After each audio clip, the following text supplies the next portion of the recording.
Welcome.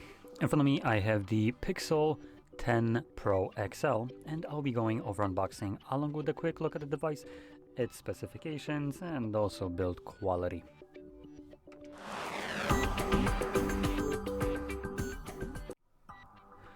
So let's just get straight into this.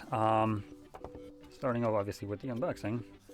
I have two paper pull tabs right here. I like the design right here. It makes this actually peel in one smooth go. Easy to peel off. Just works. Unlike Samsung's pull tabs. Anyway, moving on. You can open it up. And in here we get paperwork at the top. Wow, that's a booklet. Ooh. Our SIM eject tool, the phone, and a cable. And I just minimized my OBS. Bear with me, I'm gonna fix that up. There we go. So move out of the way. There we go. Perfect. So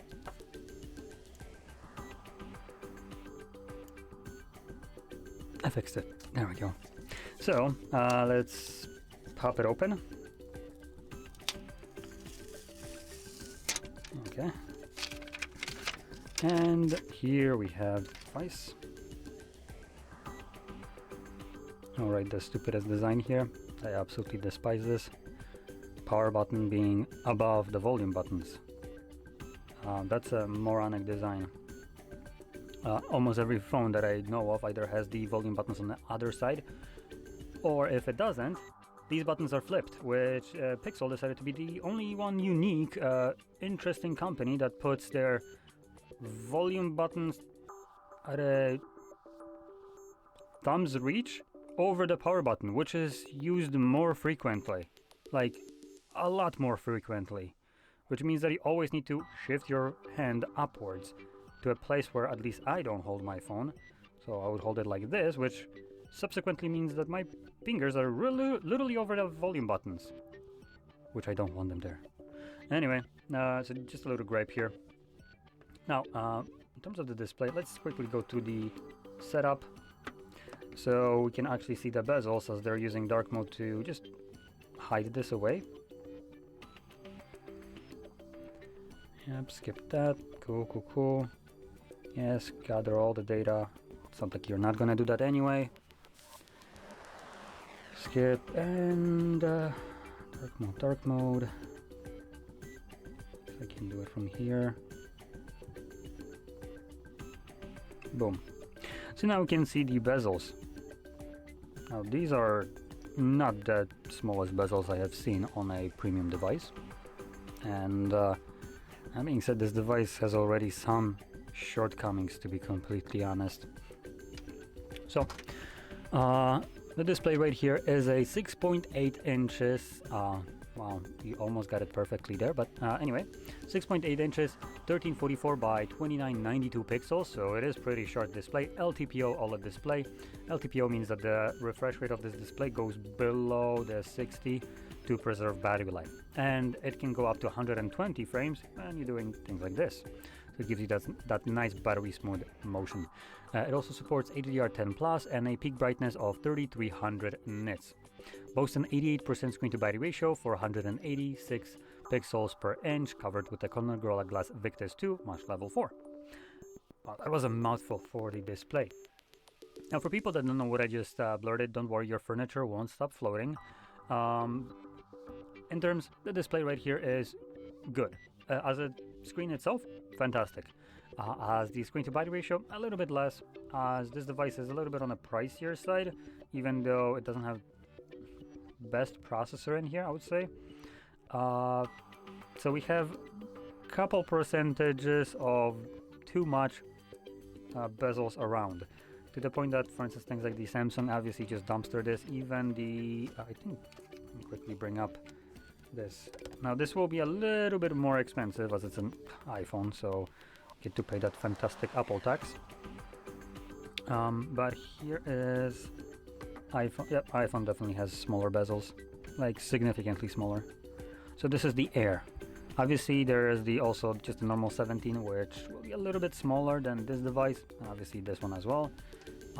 But it also retains the same kind of screen to body ratio with very minimal bezels, and even these are, I believe, bigger than what Samsung has on their lineup. So Samsung obviously in terms of screen to body ratio has the most like modern looking display front of the phone, so that will look the most kind of futuristic, if we can call it that way.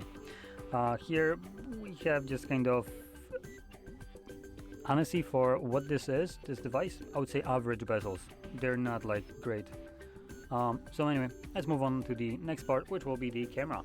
This is probably one of the things that people are most interested in, and unfortunately I won't be doing any kind of camera tests, but I will just be talking about the cameras themselves. So we have 50 megapixel 1.7 aperture 25 millimeter wide lens.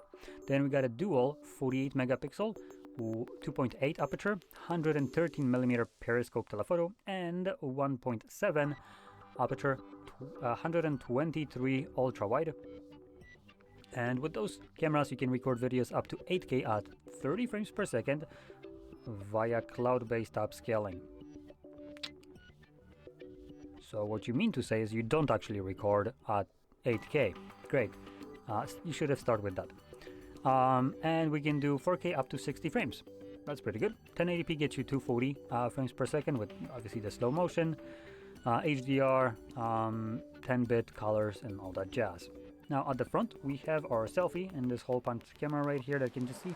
And that is a 48 megapixel 2.2 aperture 17 millimeter ultra wide that does 4K 60 and 1080p 60. So camera wise, obviously pretty decent stack right here. It's a Pixel, so obviously it like that's primary purpose of these devices, I would say.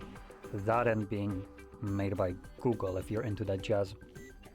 But all in all, cameras will be usually what people buy Pixels for, as they do have that Pixel look which a lot of people strive for. That's also why, for instance, Gcam is so popular on other devices. Now, with that being out of the way, we can now move over to the internals. So this device has a 5200 mAh battery. Now this is a massive device, so the battery here is underwhelming to say the least. We have 45 watts of wired charging and 25 watts of wireless charging. And 16 gigabytes of RAM, 256 gigabytes of storage going up to 1 terabyte with no expandable storage whatsoever. So here we just have SIM tray and nothing else. And the storage that we get right here is UFS 4.0, so it means that it's going to be blazing fast. Obviously that's a good thing. Lastly, the processor powering this device will be the Google Tensor G5, and that's kind of where I would say that's kind of a crappy thing, because Google Tensor G5 is slower than nearly a year old Snapdragon 8 Elite. This is a brand new device that has been just released, and it's underperforming over a year-old processor. Obviously also things like the iPhone will completely stomp it in terms of graphical and CPU performance. So again, this phone, the processor here is better at as a just processor itself is better at just CPU tasks. So processing data, it's better at that one, but graphical performance, it's weaker. And both of those, CPU and GPU, are still a step down from what Apple and even Android offers. So you're paying a premium price tag for a device that out of the box underperforms the devices that were released basically a year ago. Not a great look, I would say, for what they're charging. So that's kind of my approach to this. I personally like to see some value for my money, and Google being like, ooh, we just optimized our cameras and our system, that's gonna be $600 extra. Like, go screw yourself. That's my kind of approach here towards shit like this. And furthermore, I can't really omit this right now, just because this will be very crucial to some people. It's running Android. 2026, Android decided that they're going to lock down the Android operating system, meaning that installing applications will require signature.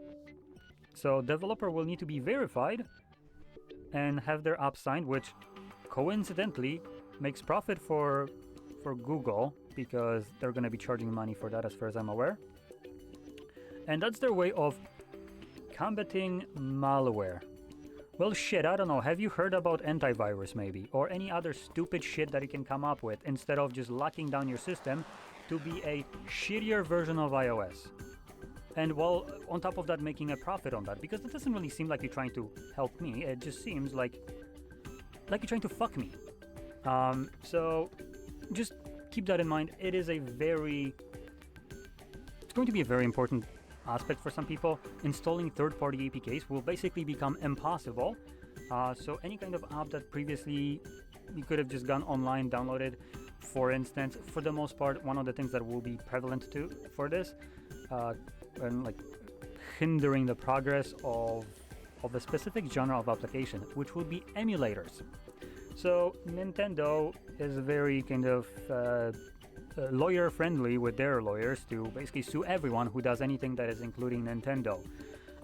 Therefore, most emulators, if they're on Play Store, they're not there long, and most developers just opt into uploading them onto some websites, and you can download it from there and install it. Yeah, that no longer is going to be viable. So obviously I would say it's a hindrance to just this system itself. And that's supposed to come in 2026, so next year, which is right around the corner. Though there is no like certainty when exactly it's going to be, but it was mentioned somewhere in 2026. Not a very fun thing. So your Android will basically become an iOS with a inferior platform, one could argue. Now, because of that, I personally have a big problem with this, and even supporting Android or buying their devices, just because I do not agree with this kind of decision. If I wanted to have a lockdown platform, I would have gone with iOS. I didn't. I like the freedom of installing applications. Obviously, Google doesn't. It cuts into their profits because I can just download applications that get rid of, for instance, ads. I can easily do that. I can download a cracked version of YouTube, and I can use that without YouTube being ever able to display ads. I can do the same thing with like YouTube Music. I can not have a subscription and use it. I can have basically Netflix, Hulu, and everything combined in a single application. Again, no subscription required. It's just all applications that I need to download from the web that now will need to be signed, which means someone will need to be liable for creating them. And obviously those people won't really want to do that. So you won't be able to install most third-party applications that aren't found in Play Store. Not a very good thing. So yeah, that's one of the biggest problems that I have. Now, one more thing that I wanted to mention is, because again, this device is overpriced, and the only kind of rational thing here that people will expect that it's worth the money is the hardware, which, if you don't know, like I mentioned, it's not that great, and software, which again, you can have software on any device. It's Android, so Android is literally locking down their platform to have monopoly over it and then charge you premium, which that's again not something that I don't want to support. It's literally shooting yourself in the foot, and supporting this will mean that next year you're gonna have even more expensive device, even crappier, as there will be less options. So not something that I'm looking forward. I hate this kind of monopolistic behavior from companies like Google. They're already gathering data on you even without your permission, so for you to pay extra money just to be spied on by the corporation and then fleeced out of your money with a bait of we have a good software is just no. And another thing is the battery in here. Again, so processor is already crappy and the battery is as well. We have things like Xiaomi 17 now. Well, actually, we don't yet. It's, I believe, only in China right now. But just to put that out there, Xiaomi 17 has pretty good hardware. In a phone the size of this, which is the Samsung S25, just to give you a comparison how much they differ, they managed to pack about 6,000 milliampere battery. This, at 6.8 inches, much heftier, has 5.2k milliampere battery, much smaller than what Xiaomi can pack. And the reason for that is because Chinese companies are not trying to completely fleece you out of your money and give you actual value in terms of hardware. So those include silicon carbon batteries, unlike this, which is still using the same battery that phones have had for like a decade now, if not longer. So you get a crappier battery, and you could have had in this form factor probably over 7,000. Now for everyone that is going to be going about it and being like, it's still gonna last me an entire day. So what? It could last you 2 days. Wouldn't that be better? You can charge it less often and have it last longer, and you can do more intensive things without worrying that you're gonna run out throughout the day. I need to charge my piece of shit phone every single day and also be kind of a little bit aware of what I'm doing on it, because I can genuinely run out of the battery throughout the day before I manage to like charge it at night. So again, going back to the battery, we could have had much bigger battery in here. That would have been an improvement, and just because the phone can last a day, that doesn't really justify that logic. Cool, it can last a day, it could have lasted more. So that would have been really nice to see. But all in all, out of the negativity that I'm kind of just blasting on it, it's still a decent device. It's just going to be decent for some people in specific tasks. As an example, for me, that phone is just mid. I wouldn't want to pay the price that they're asking for this, just because I don't see value in what they're offering. I prefer to have something that is similar to what they're offering, might not be as polished, let's say, but will work or will cost me less. So I do prefer to pay less for something that is 90% of the way there, rather than paying extra money for something that is already achieving, the peak of whatever it's supposed to do, like a camera, for instance. Which, for instance, when it comes into comparison, like the Samsung right here, this phone, I'm not gonna lie, has dog shit cameras. It's just a fact. They underperform. Even in low light, iPhone 13 can outperform this phone from my personal experience, which is just comical.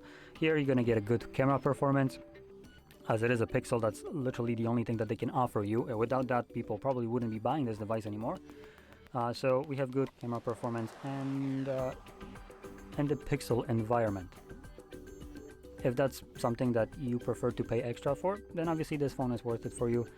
If you don't see a value in this, there are obviously better alternatives that will be faster at lower price tag, offering you more features and better features than what this device does. So I recommend checking those out. So anyway, I hope you found this very helpful, and if you did, don't forget to hit like, subscribe, and thanks for watching.